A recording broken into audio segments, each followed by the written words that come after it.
గౌరవ working president గారి ఆదేశాల మేరకు బీఆర్ఎస్ పార్టీ శ్రేణులందరం మంత్రి నియోజకవర్గ హెడ్ క్వార్టర్లో రాజగృహలో ఈరోజు పతంగులను ఎగరవేయడం జరిగింది.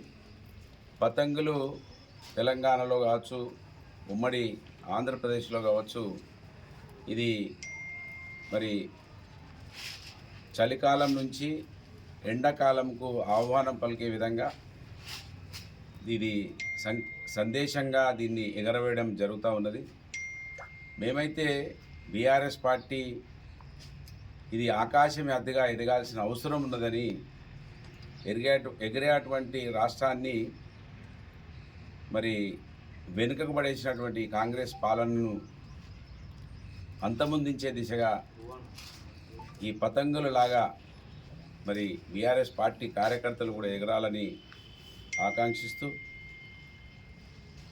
సంక్రాంతి రాబో సంక్రాంతులలో గొప్పగా ఉండే విధంగా మరి ఈ పండుగ పూజలు ఉపయోగపడాలని ఆకాంక్షిస్తూ అందరికీ కూడా సంక్రాంతి శుభాకాంక్షలు.